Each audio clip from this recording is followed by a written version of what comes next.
Welcome to Roguecast, the official podcast of Rogues Gallery and Round Rock, where we talk about games, comics, and other stuff on our pop cultural radar. I'm Randy. I am Nick. This is Dave. And this time out, we're going to open with Sex Criminals. Yes. Oh my God. And also a comic book. Say it with us. Sex Criminals. This is interesting, by the way. I have to quick say as an aside, just related to the title. Y'all have been reading this longer than I have. Like, I just never got around to reading it until a few days ago. Yep. And so I still hear the name, and I think it's like, what was that, To Catch a Predator and stuff like that. Yeah. And I was like, I can't remove that association. Yep. And then you read it, and they wanted a name that was memorable and catchy and risky sounding. But it's what it describes is a weirdly literal thing about what happens in the comic that does not relate to sex criminal or sex predator. It is a book with a lot of sex in it. There's nudity and bad language. It's extremely R-rated. Yeah, it's very naughty. Yes, this is not for kids. No, or even it might actually says even that teenagers. If I mean, this is youths. It says for mature readers on the back. Well, on the back it says for mature readers. Duh. Remember, you can't spell immature without matu. Wait, how do you spell immature again? I was going to say, it's like, if you, the listeners, have any children in the room, this might be a good time to send them out of the room. We're probably not going to get too explicit. 5 minutes too late. That's possible. But we may talk about wieners and vajayjays. Yes. The basic gist of Sex Criminals is that there's a girl who, whenever she has an orgasm, stops time. Yep. For a small span of time, like what's it, like 10 or 15 minutes? Yeah, it's like 10 or 15 minutes. Like and she sort of wanders around and she freaks out the first time she discovers it. And it's like this weird dreamlike world where, like, aside from people being frozen, there's weird sort of lights floating around. Well, she doesn't understand. She thinks this happens to everybody. Right. Yeah. She had to, like, go into the library and figure out, is this happen to everybody else? Yeah. And then she meets a guy that happens for him too. And they decide to start robbing banks. Right. In the downtime when yeah. You know, and that is sort of the big scheme of things. That's the high concept, but it's really not about that. Right. No, so, I mean, well, you know, when y'all were telling me about it, I think people were telling me how crazy and funny it was. Yeah. It is funny. Yeah. However, it is actually kind of, with its humor in its humorous way, it gets very much into, I guess I would say, youthful sexual experiences. It's grounded in character-wise. Yeah, it's about what it's like to discover sex. I was very impressed with that when I finally read it yesterday. That the sort of fear, the uncertainty, the shame, all of this, the weird mixture of emotions that comes with any sort of youthful sexual act. Mm-hmm. The time travel the first time you masturbate? Yes. Wait a minute, that happened for you guys? That happens to everybody, right? Send the kids out of the room. Well, it's sort of just the way that... Finally, our podcast has broken the masturbation barrier. Well, and it's the way that Matt Fraction handles the characters and sort of their stories. Oh, right. So let's quick say who the creators are. Matt Fraction, who you would know from everything Marvel's ever done. Fantastic Four. He's written before that, before he became a big Marvel guy, what did he do then? He did Casanova. Well, that was Marvel too. That was Marvel. What was his first? He was he did he was doing like online commentary stuff. I remember him weirdly as for some of the stuff that he wrote and did online. He did something called Savant Mag that was around the 90s. It was very. When Warren Ellis was coming up, he was writing a lot of analysis of that kind of stuff. I'm trying to think of what the thing that hit it. Well, he did a graphic novel called Last of the Independents, which was a crime graphic novel for AIT Planet Lair that was really good. Yeah. He did something called Rex Mantooth, which was about a jetpack-wearing gorilla. Oh, that's right. I forgot about that. And then he sort of moved on to Marvel. Right, where he's been doing Iron Man. Yep. He co-wrote Immortal Iron Fist with Brubaker. Yeah, he did. Yeah. And it's become just one of their big guns, really. And this is much more the indie Matt Fraction. Yes. This is the Casanova Matt Fraction. If you've read Casanova and sort of experienced the insanity and the over-the-topness, it's sort of definitely in that vein. Well, and he's paired with Chip Zdarsky, who is an artist you've probably not heard of until this point, who does a sort of fun, cartoony style. But Zdarsky is a guy who is famous on Facebook for having a conversation with Applebee's. Yes. Yep. But sort of deliberately he quirky. He has an extremely twisted sense of humor. Yep, he does. I had to show one of our staffers the other day. This might qualify as sexual harassment. The erotic story he wrote. Do you remember this, Randy? Yes. There is it's like a 2 or 3 minute reading of him of an erotic story. Yep. A hilariously dirty. Yeah. I think it's called like The Petals Fall Twice or something like that. But if you type in Chip Zdarsky, I think erotic story. I'll probably get you to it on Facebook. Or something interesting. Again, send the children out of the room. Send them screaming because this one is so messed up. But I was just dying laughing. We've actually had Zdarsky Chip was here when we were Dragon Slayer. He's a perverted man. He's what's funny is this is a book that I'm quite sure was conceived in a bar, possibly over a lot of drinks. Yes. Yeah. It feels like that, right? Right. It does. And yet, here's the funny thing, for all that, it's actually a very insightful book. It is. And very compelling. Like, I was always like, where's this going to go next? Yeah. Even though a lot of it is kind of like, the lead character, I forget her name suddenly. I don't remember her name either. She breaks the fourth wall and talks to the audience. So almost in a way, if you imagine if Ferris Bueller, in his sort of stylized way, was chit-chatting about more explicit material. That's actually a good reference. It does, you can get that Ferris Bueller feel where it's a comedy, but it's got like Susie. It's got some good grounded character stuff in it. And I will also say that like this is not as out there as even something like Chew that we love, or this isn't like Deadpool. It's funny, but it's not wacky. Right. Right. It is, and yet it's got more to it than that. There's a scene, I believe, in the first issue where she's talking about sort of some of her troubled experiences in high school, trying to talk to some of what she would call the sluttier girls to tell her about sex. And one of them is like, okay, I'm going to tell you everything I know about sex. And she starts like scrawling on the wall all of the sex positions she knows. And I believe they told Chip Zdarsky to make up the craziest shit he could. It is, I mean, it's hysterical. I don't laugh at things very easily. Yeah. But this book will sometimes blindside me with something so dirty or hilarious that I just break out laughing. And I will say, great letters columns. Oh, yeah, it's a lot of fun.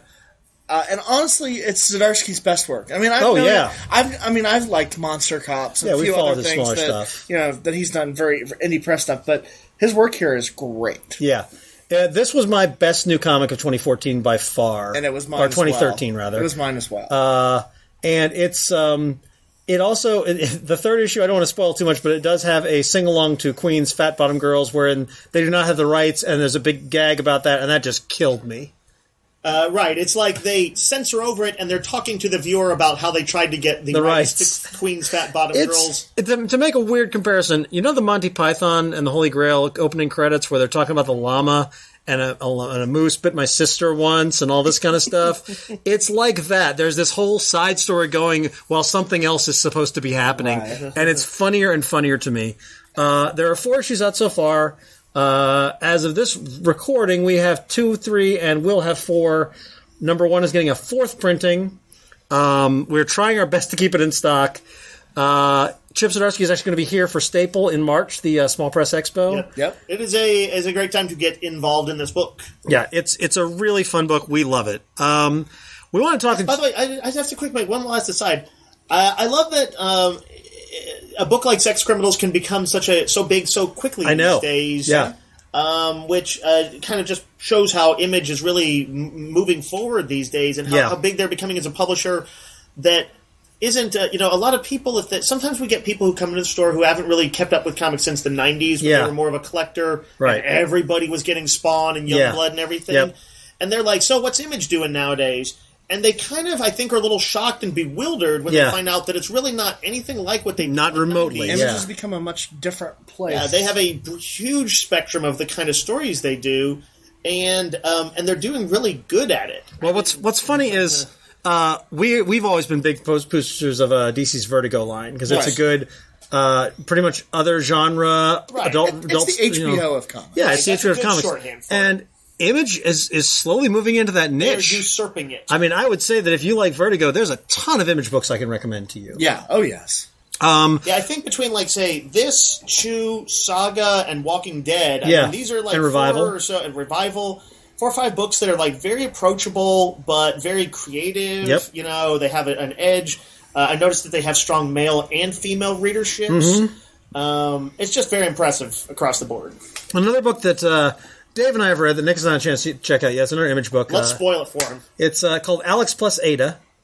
Do you say it that way, or do you say Alex and Ada? I say Alex and Ada, but it's called Alex plus Ada. Okay, fair enough. Look at the cover. It does. It's But Romeo and Juliet by Baz Luhrmann also had a plus in there, but nobody said Romeo plus Juliet. I will from now on. You son of a bitch! This podcast is over. This is co-written and drawn by Jonathan Luna. You may know part of the Luna brothers who did The Sword and Girls and Ultra. and also written by Sarah Vaughan. They're known for doing kind of quirky genre miniseries. Very girl-friendly. They tend to be female-driven. Very girl-friendly. They have a kind of, what I would say, looks like cel-shaded art style that they do. I actually don't know if they're both artists or just one. I think they're both artists. I think we're sort of lukewarm on them in general. I've enjoyed. I have the Sword hardcover. I will outright say Ultra is great. Ultra's great. I think we all liked Ultra. Best one. Is that their superhero? Ultra's a superhero Sex in the City. Right. I have jokingly mentioned this to y'all in the past, but it's like the one comic my sister has ever read and enjoyed. She generally just kind of ignores my comic hobby and gently smiles at it. Yeah. But that one she read one time because I left it lying around, and she loved it. It was a great concept and delivered perfectly. Well, and I think Alex and Ada is the first book that Alex plus Ada is the first book that the Vigilante called back from our last podcast. Yes. Makes perfect sense to us. Not in a sense that anyone else is. We have diehard listeners. They're gonna. Anyway, Alex and Ada is a book that is much more in that Ultra wheelhouse. It's a little more grounded than The Sword, which was a big fantasy epic, and Girls, which was a big sci-fi weird thing. So a little horror-ish, too. So what is... Before, I'm sorry, Nick, one more thing I'm going to say. The Luna Brothers, whatever we might think of them, they have a strong track record of doing singular projects, seeing them through in like a timely completing them, and then compiling them nicely. Yep. So these guys, they've always struck me for if nothing else, as professional. Absolutely. They pick a topic, they get their story done, and they get it nicely collected. Absolutely, and I think that's worth noting. What is the selling point of Alex plus Ada? Alex and Ada is Alex about... and Ada is about... It's a world where people have sort of... The texting has gone to telepathic implants. Near future. Yeah. All right. So maybe like 15, 20 years in the future. Okay. People have telepathic texting implants, which is one of the bits of technology. All right. And they have robotic sort of companions. Right. They're they're not entirely sex bots, but that's implied that that's there. Our main character is a guy who's sort of a cubicle job kind of guy. Seems like he's sort of drifting along a little bit in life. The front cover makes him look... He's a little schlubby. He's an introverted guy. I think he looks like the lead on The Office, at least the British version. I never see the American version. Sure. Yeah. But he's sort of an introverted guy. He's living his life. I think he's kind of getting over a rough relationship breakup, and he hasn't had a girlfriend in a couple years or something. And then his aunt or his grandmother. I almost think it's his grandmother. I think it's his grandmother who's sort of this firebug, sort of spark plug of a woman who has gotten a younger bot that she is clearly greatly enjoying. Yes. And she also has some money, it's gluten-fried, and she sends him one. Right. She jokes about him getting one, and he's like, yeah, that's funny, Grandma, but I would never do that. And then he gets one. And that's actually the end of the first issue. Yep. Now, what's interesting is that a lot of what I've kind of liked about this is, I don't want to quite say, it's just the casual character moments. Yeah.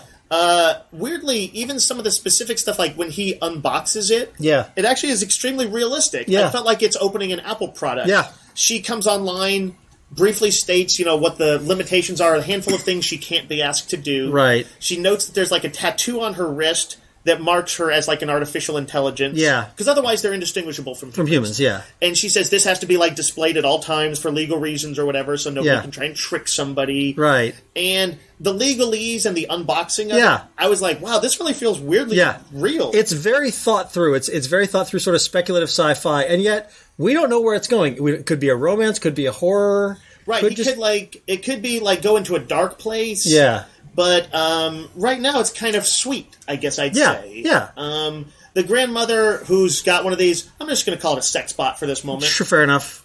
It's not really creepy, though. She's actually portrayed as a really nice and kind of good person. She just kind of thinks it's funny. Right. Oh, and it is kind of funny, though. The robots have somewhat limited artificial intelligence. Yeah.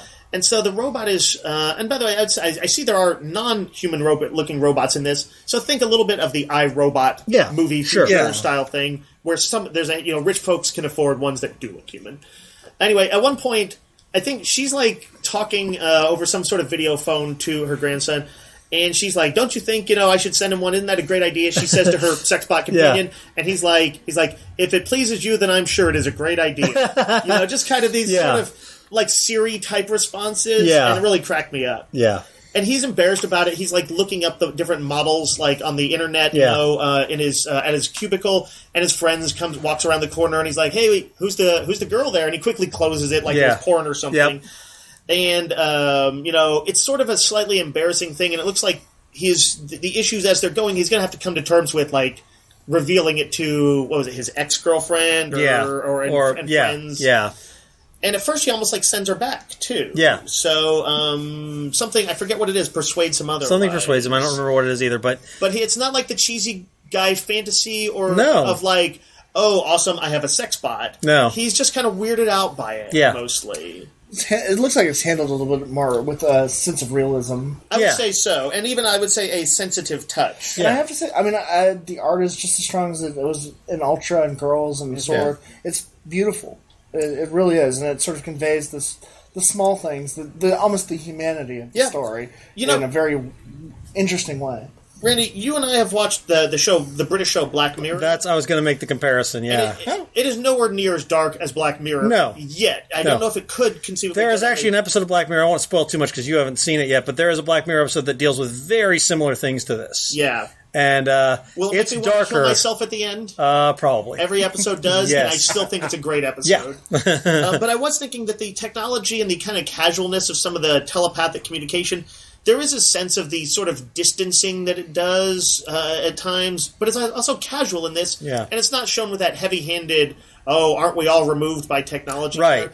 It's a mixture of elements of like, oh, I can just see this happening, and along with a little bit of, I'm not sure if it should happen. It's a little creepy, but it's not plausible. One of those things where it's like, oh my god, this is going to happen, this is terrible, what an indictment of it. Right. I like that it's subtle enough to not go to those routes. It's kind of nice that everybody's texting on their phone in their head, but on the other hand, you can see the creepiness of it as well. I mean, it's kind of like the modern day having smartphones. It's true.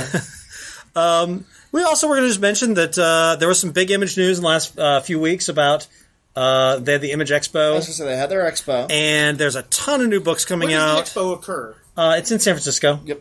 One of these days I want to get out there for it. It's probably a ton of fun. Sort of a 1 or 2 day event. They unveil a lot of books. They have some creators. The big news was that Ed Brubaker and Sean Phillips, the team that have done Fatale and Criminal and Incognito, are exclusive to Image for 5 years. This is the first of its kind for Image. That is a big contract in the comics world. That's very big. And essentially what they've got is that they can greenlight whatever they want. Yeah. And the first thing they're doing is a straight up 40s noir called Out of the Past or something along those lines. But it's harking back to sort of what they did in Criminal in the sense of just sort of hard noir. Yeah, but very specifically 40s noir, You know, just the other day I stumbled across, I have a copy of Ed Brubaker's old comic, his that he drew. Complete Lowlife. Complete Lowlife. Where he tells loosely autobiographical stories, I think sometimes slightly heightened or tweaked, but about his misspent youth, doing drugs, chasing girls, theft, and stuff like at that point. Yeah. And I think at the time, well, if a guy who decided to call his autobiography a complete lowlife, I don't know if he could ever imagine he would get as on track as he is now. Right. And I hope he is proud of his success. I actually don't think there would have been any terrible problem if he continued going the autobiographical cartoon route. No, he was good at that. But it seems like he has a true and deep and abiding love for noir and the crime genre. That is where his love is. And to think of a guy who would be able to work his way up where he gets a 5-year contract to do whatever the hell he wants. Yeah. And working with how cool is that? I think working with his best friend at this point. I mean, they've worked on so much. I can only be envious. Yeah. And I mean, we love all those projects. Incognito, Sleeper, Fatale is about to close. They're going to close that one at issue 24? 25, and that'll be 4 trades, essentially. There's 3 trades out right now. We actually just create a feature section for all this stuff. It's stuff I love. I'm a huge fan of crime comics, and that's what these guys do. I think I own all of them. I own all of them. Yeah. I guess of all of us, I am the most dabblerish of... In that you only have like half of them. I only have like half of them, and what happens is every once in a while I will go like, I'm in the mood for some crime comics, and I'll buy one, like I'll buy the first in a series, like I'm sure I'm going to buy Fatale at some point. Yeah. And then I'm going to probably in the next week or two after that buy all of the volumes. Yeah. Yeah.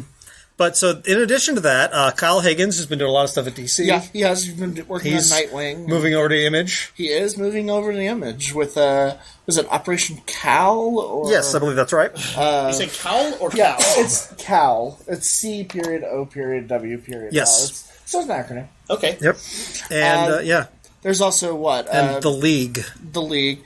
Then you have people like Grant Morrison announcing a horror comic. Yep, with Chris Burnham, who we worked with on Batman Inc. Yep. That book is called Nameless. Which he has never done a straight-up horror comic. No, it's going to be interesting. And it'll be very interesting to see sort of how he approaches that. Mm-hmm. James Robinson. I will say, by the way, that Morrison, he just recently did, I guess, his take on a crime comic of sorts when he did Happy.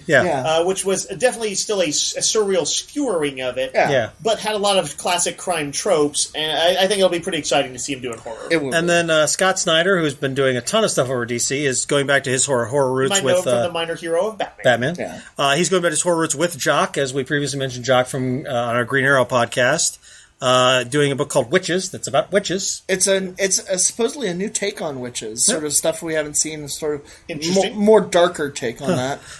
Then there's Low, which is a new underwater sci-fi by Rick Remender. Mm-hmm. And he just launched Black Science. He did? Also does Uncanny Avengers. He's still doing stuff over at Marvel, Yeah, still doing stuff at Marvel, too. So he's not exclusive content. No. He's everywhere. And then Matt Fraction is bringing back Casanova. There were a number of other new announcements. That's a lot of the big ones. But Image has a ton of new books coming out this year. I think we're excited for a whole lot of them. I think if you guys... making the industry an increasingly exciting place. Yeah. Right now. I think if you're sort of wanting to try some new books, Google the expo. Yeah. And they'll give you a much broader breakdown and sort of by title what each one is. Out of curiosity, does the expo, do they have any preview art and stuff, Nick? Yes, there should be some. In fact, I will throw up on our show notes a link to the comic book resources page that has all the expo announcements. But I'm going to throw up on the notes. But there are some really interesting ones, things that have gotten me excited. Yeah. So, because I can't wait to see Snyder back to horror, because Severed was such an was a great amazing book. experience. Yep. Severed I love, and it's a book that I don't think a lot of people have read, but it's this Image book. People should. You should. Depression-era horror single graphic novel.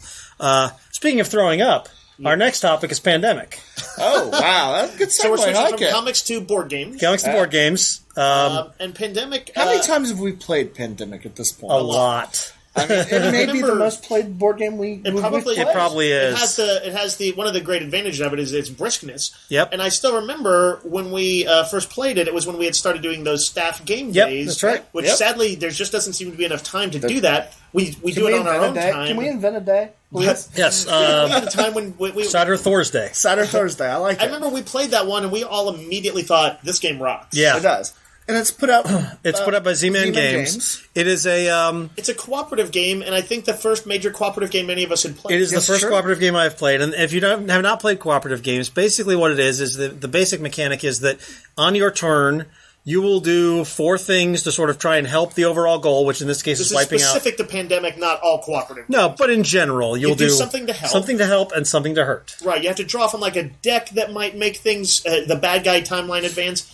And you all succeed or you all fail. Yeah. But it's essentially all the players versus the board. Yeah. Correct. And there's kind of a timeline, if a deck runs out, you lose. Yeah, the cards work as a timer. If you run out of cards, you lose. If you run out of disease cubes that are on the map, you lose. There's several ways that it can... And you will lose this game a lot. It's very challenging, but it's fun to lose because it's very tense. Let's just say what the basic premise is. Okay, so the basic premise is you're one of these outbreak-style teams trying to stop the outbreak of 4 diseases across the world. Right. And somewhat abstracted, but the world is going to die. And each one of you will have a card that represents your ability. So if you're the medic, or you're the operations expert, or you're the scientist. You all have certain abilities and powers. Yeah, you have fun powers. It's just a singular power, but it's something you can do that the other players cannot. Yeah, it's just a little bit of tweak of the game mechanics. The basic mechanic of the games are you have these little red, green, or whatever cubes. They're 4 different colors. And they are in different parts of the world. So North America is all yellow. By the way, the board is a map of the world. It's a map of the world. Yes. Yeah.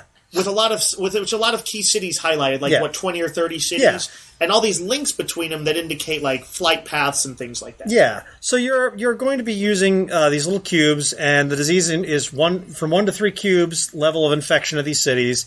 And when you get more than 3, bad things happen, like big outbreaks that hit other cities. Yeah, there's a neat mechanic where you'll be drawing cards that ask you to put more cubes on the cities, indicating the disease is getting worse there, or viruses. Yeah. And 3 is the breaking point at which an outbreak occurs. And then any of those cities that we were telling you about that it's connected to, they get a cube of that color on that. And if they happen to already have 3, they then spread to another city. It's a really neat mechanic. It gets a chain. It can all go bad very quickly. Right. Yes. So you're trying to curtail those. Yeah. At the same time that you're going around the board with different versions of movement that you can do with cards that you move you can drive to places. You can fly there. Yep. There's all sorts of different ways to get around the board, but you're globe hopping. Is the short version. You're trying to go. Your players are all trying to go to the board and go to these cities and cure the diseases by taking the cubes off, keep them at bay, while at the same time you're treating the disease. You're treating the disease. You're not curing. You're trying at the same time to get 5 cards of the same color. That allow you to cure that disease if you go to a station and you cure it. That's one of your actions. It's sort of like a CDC center. Yes, and once you get the cure for all 4 diseases, you win. Right. There are several ways you can lose. There's just one way you can win. Right. If the deck of bad guy cards runs out, that's one timer. If you run out of cubes of a certain disease, which usually happens when there's a lot of outbreaks, or if you get 8 outbreaks. And if you get 8 outbreaks, you lose. This sounds very demanding, but what happens is you get these nail-biter games where the real heart of the game is the collaboration. Yeah, you'll all be talking to me like, oh, wait, you put the medic over here, and then he'll cure that town, and then we'll take care of the red disease altogether. And then on my turn, I'll do this, and then on the next turn, you do that. And so everybody is talking together and planning, and you try and be as efficient as you can. It sounds kind of complicated and complex. Right. But I think it's actually one of the simplest. It's actually really simple to play. It's extremely approachable. Yeah. It's very user-friendly. The board, not only do you get little cards telling you the order of stuff that you have to do, it's printed right there on the board. Yep. And the fact that your first game, you play all your cards up, you're working together. I forgot they did that. They also have you play a slightly easier version the first time you play through. Yeah, and there are ways to sort of manipulate the difficulty level and put it there. It's just sort of this all-encompassing game that is just amazing. Yeah. Well, and we've played this with everybody from people who played a lot of board games, people who played no board games, other than Sorry or Monopoly. My girlfriend, this was her first board game that she played. And she enjoyed it. She had a good time. She had a great time. Because, a lot of it is, even if you're not quite grasping the mechanics, which maybe the first time you won't, you can get involved in the planning because everybody's talking and collaborating. And, like what we talked with Pathfinder, where you can sort of build the story narrative. Yeah. You can also do that a little bit with this game. There's stuff where, like, the medic has to go cure this 3, so he drives through a city that has 2 cubes. You're like, the medic just kind of blaze through the Sahara there. Folks. Sorry. Got an emergency to get to. Afraid y'all have to die. I guess I would say there's almost a slightly pervasive dark sense of humor you might enjoy while you're playing this game. Well, inevitably, there will be one city that just keeps getting infected. You're like, we clean it up, we move on. You're like, it pops up again. Will you stop that? Stop, Start washing your hands. That's actually one of the most interesting things, sort of game mechanics, is that when an epidemic an outbreak happens, you stop, you take all the city cards that have sort of come up and have already been infected, shuffle those, and then put them back on the top of the deck. Because, like in a real epidemic, those cities are going to be the places. A city that's experienced an infection is more likely to re-experience it, or for it to get worse. And it's just cool how the game mimics that. It's really great. I have to mention one of the very small things that cracks me up, though, every time. The way you decide who goes first in the game is the last person in the group who had a cold. Or the last person who was sick. Who was sick, yes. Which is just kind of a very telling of its slightly twisted sense of humor you might have while playing. And there's also quickly just a few expansions that have already been put out. Yep. Especially I wanted to focus on the second one, the On the Brink one. Yeah. Because that actually introduces a lot of cool stuff, new versions to add into the game, especially the bioterrorist. Well, go ahead. Yeah, the bioterrorist, where actually a player plays there's the like a villain traitor of the game or whatever. Yes. Yeah. And I've never actually played that version. It is difficult. It adds a little bit more of a difficulty level, as does the other one that adds in another virus. The mutating strain. The mutating strain. The Bioterrorist, I assume, has something in common with 2 other cooperative games I really like. Yeah. Shadows over Camelot, where you are the Knights of the Round Table, but one of you might secretly be a traitor to the realm. Right. Yep. And the Battlestar Galactica board game, which has been hugely successful, where you might be a Cylon or a Cylon sleeper agent secretly plotting against the characters. Right. Anyway, that's a neat thing that some other cooperative games do, and you can do with the expansion to this. But I believe that also has new roles, like new specialists. Yeah, it adds 7 new roles. There's some that I really love. I must say, some of some of the most intense games I've ever had, board games I've ever played, have been Pandemic. Yeah. At least on one or two occasions, I know we have won on like the last, the very last possible turn. Yeah. And there have been many times we've played and we looked at it and we thought we were going to lose. Yeah. We're like, we looked at it, we're like, there's no way, we can't get the cure, we don't have time. And then we figure one little twist, like, oh wait, it's actually one more turn, we've got it, and that's very satisfying when you win. Oh, yeah. And just a bit of sense of humor that the creators of this game does. In the On the Brink expansion, you actually get Petri dishes, that come with actually cool, really really cool stickers that you can put on there, and you, the player, get to name. You can name your diseases. Each virus, right? And the Petri dishes hold the little cubes of that colored virus. Not only is it a great device to hold your stuff, it's fun. It really is. Yeah, it's definitely one of our favorite games. And Nick was mentioning the nice, clean rules. I don't know. I think I would have to say it is my favorite game as far as rules organization. Yeah, they give a few nice examples. It's laid out. The booklet is just like 6 or 7 pages long. Yeah, and then everything you need is on the board or on like one reminder card. Yeah, so that like I felt like when we were playing it, when we were playing it for our staff game days, we didn't have a ton of time. Right, and sometimes we would have to learn these complicated games, in a short span of time. Well, Pandemic, we got a grasp of it really quickly, and we're able to enjoy even our first game a lot. Yeah. Agreed. So, I mean, would you say might say it's my favorite board game? It's my favorite board game. It is fine. The only thing even close for me is Carcassonne. I mean, how universal is that we could actually all say it's our favorite board absolutely game? My favorite board game. Well, that'll about wrap it for us this time. You can always comment on our Facebook page. Tell us what you think of the podcast. We'll be back in about a week. Until next time, Yo, Joe!